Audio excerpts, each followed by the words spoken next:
Di satu malam yang berkabut, Pulung Gantung telah datang.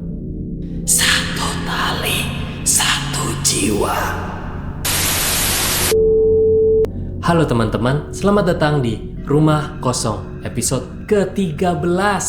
Apa kabar teman-teman rumah semua? Semoga kalian diberikan kesehatan, keberkahan, kesehatan mental, dan rezeki yang berlimpah. Amin. Ya, di episode ke-13 ini, seperti biasa, gue akan kembali membacakan sebuah dongeng horor yang berjudul Teror Pulung Gantung. Oke, nggak usah pakai lama, langsung aja ke ceritanya. Di salah satu desa di lereng Gunung Kidul tak pernah mengalami hal-hal aneh sebelumnya. Desa ini sepi, bersahaja, dan masih lekat dengan adat istiadatnya. Di suatu malam Jumat, langit berubah ganjil. Warna jingga sore itu memudar menjadi merah gelap. Bu Narsih, janda paruh baya yang tinggal sendirian di rumah tua dekat kuburan desa, keluar dari rumahnya karena mendengar suara gemuruh dari langit. Saat menatap ke atas, dia melihat seberkas cahaya merah bulat seperti bola api turun perlahan dari langit dan menghilang di balik pohon beringin besar di dekat rumah Samin. Malam itu anjing-anjing liar maupun anjing peliharaan tetangganya menggonggong tanpa henti. Bahkan ada anjing yang muntah darah. Dan anehnya lagi, saat pagi menjelang, ayam tidak ada yang berkokok satupun saat itu. Dan ada kabar yang mulai menyebar, Pulung Gantung wes teko. Artinya, Pulung Gantung telah datang. Samin, seorang pemuda desa yang dikenal pendiam dan sederhana, tinggal bersama ibunya yang sakit dan lumpuh. Sehari setelah cahaya merah itu turun, Samin mulai merasa gelisah. Ia sering melamun dan berbicara sendiri. Pohon beringin tempat cahaya itu jatuh menjadi aneh. Burung-burung tak mau hinggap lagi. Dedaunannya berubah pucat. Beberapa warga merasa sesak saat melewatinya, seolah udara di sekitar pohon itu menghilang. Di satu malam yang berkabut, Samin berdiri lama di bawah pohon itu. Wajahnya kosong. Dari balik kabut terdengar suara bisikan halus. Satu tali, satu jiwa. 3 hari setelah kejadian itu, warga dikejutkan oleh kematian mendadak Pak Riono, tetangga depan rumah Samin. Ia ditemukan di dapur menggunakan sabuk kulit miliknya sendiri. Sebelumnya tidak ada tanda-tanda gangguan jiwa, dan itu membuat istrinya syok berat. Warga berkumpul di balai desa. Pak Modin, seorang tokoh agama, menenangkan semua orang. Ia mengatakan ini adalah sebuah musibah biasa, tak perlu dikaitkan dengan hal mistik. Namun, Mbah Warto, dukun tua yang dihormati oleh warga di sana, datang dan hanya berkata pendek. Pulung Gantung itu seperti bayangan. Ia tidak datang sendiri, tapi menuntun roh untuk bergantung di udara. Tingkah laku Samin makin aneh. Tiap malam dia selalu berjalan tanpa sadar dengan tatapan mata yang kosong. Kadang juga dia tidur sambil berjalan. Ibunya bilang beberapa kali mendengar Samin tertawa pelan di tengah malam dari ruangan kosong belakang rumah. Laras, pacarnya Samin, mulai mencemaskannya. Saat ia mencoba bicara, Samin hanya menatap kosong dan bertanya, "Kalau kamu harus memilih cara mati, kamu pilih gantung atau tenggelam?" Laras terkejut dan merinding saat mendengar pertanyaan itu dari Samin. Ia menceritakan semuanya ke Pak Modin, tapi lagi-lagi dianggap sebagai efek stres karena harus sendirian mengurus ibunya yang lumpuh. Bu Narsih yang sempat melihat cahaya merah itu mulai sakit-sakitan. Ia sering mengigau. Ia berkata melihat bayangan hitam menggantung di atas sumurnya setiap malam. Tidak lama setelah itu, Bu Narsih ditemukan meninggal dunia di sumur belakang rumahnya dengan seutas tali yang diikat ke pompa air.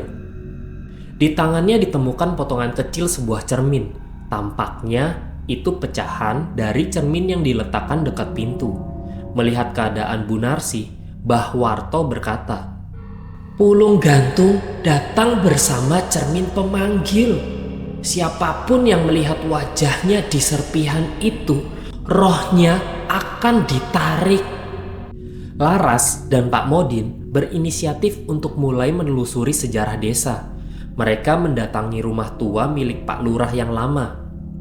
Di dalam rumah itu, mereka menemukan buku catatan tua bertanggal 1924. Dalam catatan itu tertulis kejadian serupa.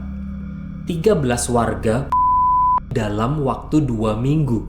Semuanya dimulai saat batu merah jatuh dari langit dan mendarat di pohon beringin. Batu itu disebut pusaka darah dan diyakini merupakan wahyu dari tokoh sesat bernama Ki Srenggi. Ki Srenggi adalah petapa sakti yang dipercaya pernah mengutuk desa ini sebelum mati gantung diri di pohon beringin di desa itu. Singkat cerita, Mbah Warto mengajak warga melakukan ritual tolak bala.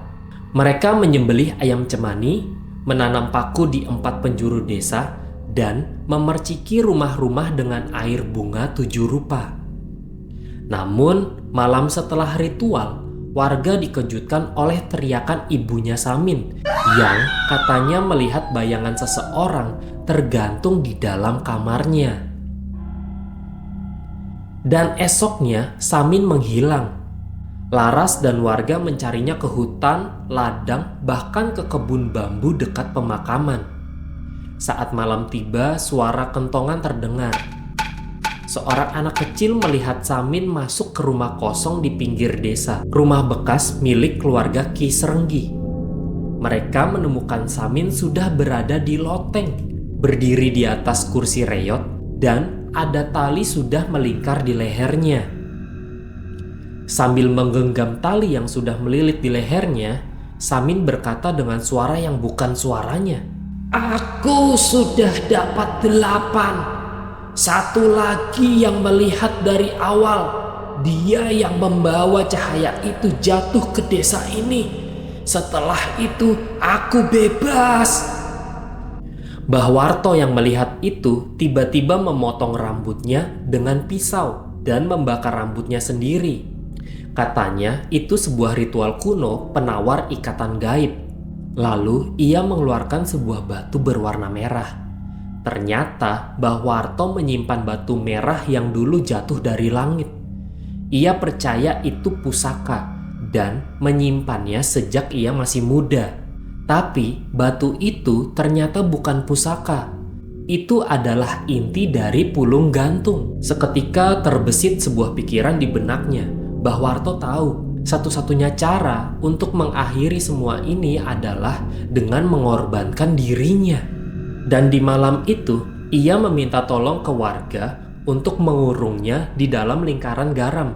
Setelah berada di dalam lingkaran garam itu, Mbah Warto membaca mantra penutup kutukan dan menggenggam batu merah itu dengan kedua tangannya. Lalu berkata dengan suara lantang, "Kutukan ini berhenti padaku." Lalu batu merah yang ada di tangan Mbah Warto hancur menjadi serpihan debu dan tubuh Mbah Warto hangus perlahan. Tiba-tiba pohon beringin runtuh sendiri tanpa disentuh. Seminggu kemudian, suasana desa menjadi damai. Tidak ada lagi suara-suara aneh di malam hari. Pemerintah desa sepakat untuk menebang sisa-sisa akar pohon beringin dan membangun sebuah tugu kecil di bekas rumah Mbah Warto yang bertuliskan, "Kutukan ini berhenti padaku." Laras akhirnya memutuskan untuk membawa Samin dan ibunya untuk pindah ke kota. Di malam terakhir mereka di desa, mereka memecahkan semua cermin yang ada di rumah Samin. Dan akhirnya tidak ada lagi cahaya merah di langit, tidak ada lagi bayangan di sumur, dan tidak ada cermin kecil yang tertinggal. Pulung gantung telah kembali ke tempatnya, dihapus oleh pengorbanan jiwa terakhir. Itu dia ceritanya teman-teman. Gimana menurut kalian? Coba tulis pendapat kalian di kolom komentar. Kadang memang sebuah kutukan atau hal-hal buruk yang terjadi hanya bisa dilenyapkan atau dihilangkan dengan niat baik, kesadaran penuh, keberanian, dan pengorbanan ya teman-teman. Tapi kalau hal buruk nggak hilang-hilang, itu patut dipertanyakan juga. Dan nggak ada salahnya buat kita coba terus sampai itu benar-benar hilang. Oke, gua rasa cukup sekian untuk episode kali ini. Semoga cerita ini bisa memberikan sebuah pelajaran yang baik buat kita semua. Dan buat kalian yang mau kirim-kirim cerita, langsung aja DM ke Instagram atau TikToknya Rumah Kosong. Dan juga bisa kirim via email, linknya ada di kolom deskripsi. Jangan lupa like, comment, share, dan subscribe karena channel ini butuh dukungan kalian semua biar kedepannya bisa terus berkembang. Sekian, terima kasih. Sampai jumpa lagi.